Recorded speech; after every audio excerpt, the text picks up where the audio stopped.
Merci, Monsieur le Président. Monsieur le Président, mes chers collègues, la signature de ces conventions de partenariat avec les départements du Lot-et-Garonne et des Landes est une évolution structurante pour le premier secteur d'activité de notre région, apportant 140 000 emplois et 18 milliards de retombées économiques par an. À la lecture de ces deux conventions, nous pouvons constater le volontarisme plus ou moins affiché en faveur du tourisme durable, soutenable, auquel je rajouterai écologique, qui ne figure pas dans la délibération. Concernant la convention de tourisme durable avec les Landes, nous souhaitons relever une incohérence, voir l'article 2, où nous pouvons lire que le département des Landes s'inscrit dans un aménagement du territoire conciliant préservation de la nature, de la biodiversité et des activités touristiques. Et à l'article 3, les 4 enjeux prioritaires dont la structuration des filières touristiques locales comprend le soutien au golf, une activité qui préserve uniquement les activités touristiques en détruisant la nature et la biodiversité. Tourisme durable et golf sont logiquement incompatibles à court et moyen terme.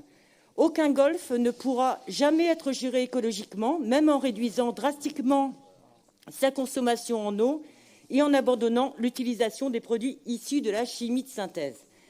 La première règle d'une gestion écologique des espaces verts est la réduction au minimum de l'intervention humaine pour permettre de préserver de la nourriture et des refuges en faveur de la biodiversité.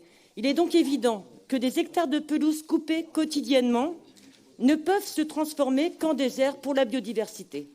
Puisque l'article 7 de la présente convention permet l'évolution des engagements et actions du département des Landes, nous voterons pour cette délibération. Cependant, nous resterons vigilants quant à l'amélioration du déploiement de stratégies communes afin de créer de nouvelles dynamiques territoriales pour un tourisme résilient.